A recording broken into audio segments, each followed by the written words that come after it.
Hello guys! Hello Earth Signs, Virgo, Capricorn, and Taurus. Welcome dito sa aking channel, Kapalaran 888. Welcome. Alamin natin Earth Signs, Virgo, Capricorn, and Taurus kung ano yung messages, vibration, gabay, energy para sa inyong lahat sa araw na ito. Earth Signs, Virgo, Capricorn, and Taurus.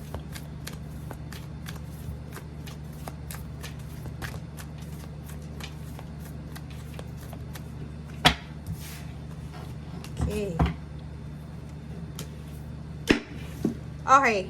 Courthouse, despair, main female, and then community. Okay guys, sa araw na ito, isang hindi inaasahan, Earth Signs, Virgo, Capricorn, and Taurus, hindi inaasahan dito unexpected na message, confirmation na siguro nawalan ka ng trabaho or posibleng inalis ka sa trabaho, terminate ka, parang gano'n. Posible din makatanggap ka ng message or confirmation, dokumento na galing sa, like for example, kung ikaw ay umutang sa bangko or ikaw ay may problema sa papeles, medyo mamumroblema ka siguro sa ngayon. Okay? Nakikita natin dito na isang okasyon, pwedeng ikaw ay isa sa mga imbitado sa isang okasyon, like for example, birthday celebration, kasal, or pwedeng reunion, or kan pa man to. So, nakikita natin dito na may iba sa inyo ditong may celebration na isi-celebrate ngayong araw nito, and yung iba naman namumroblema sila sa natanggap nilang balita.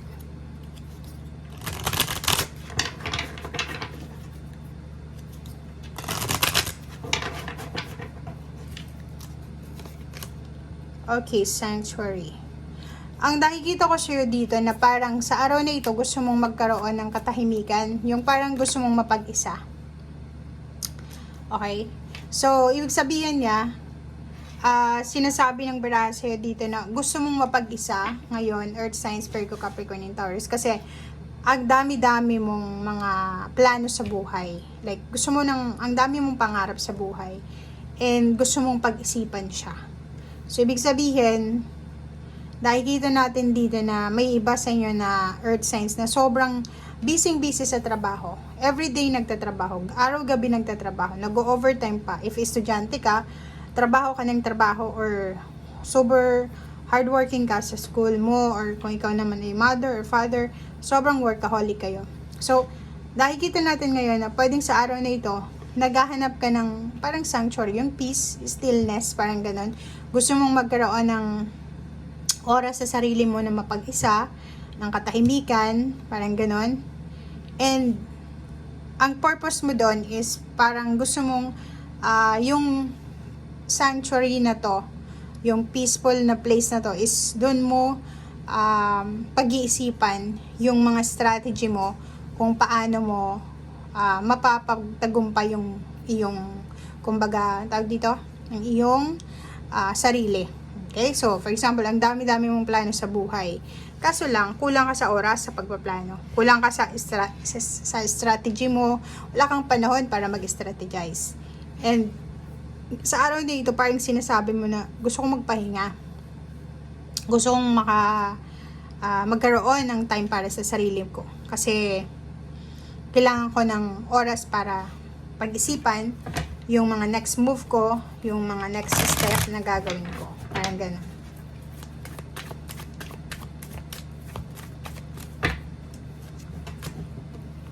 O, diba? So, kung makikita mo dito, sobra kang determinado. Gagawin mo yung lahat.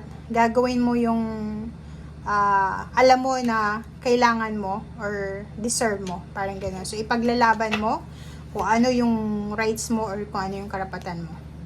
Kaso lang, mayroon ditong humahadlang, 'di ba? May mga connections ka or maybe may mga decision making ka na pabalik-balik lang sa dati. So, kailangan mong gumawa ng decision making na yung decision talaga na mag-i-stick ka doon sa kung ano yung gusto mo. Hindi yung, okay, ngayon gusto kong mag-travel, bukas hindi na, parang ganito, ganyan. So, nakikita ko rin sa'yo dito na excited ka para sa isang celebration, sa isang okasyon, sa birthday celebration, sa salary increase, or sa kung ano man, yun yung focus mo Diba? Parang yung iba sa inyo ngayon is nakafocus kayo sa endings, positive endings. Like, may gagraduate na, may magre-retire na, mayroong mapopromote, may tataas yung sweldo, may malapit nang mag-travel, malapit nang maging citizen ng country kung nasaan man siya. So, nasa celebratory kayo ngayon. So,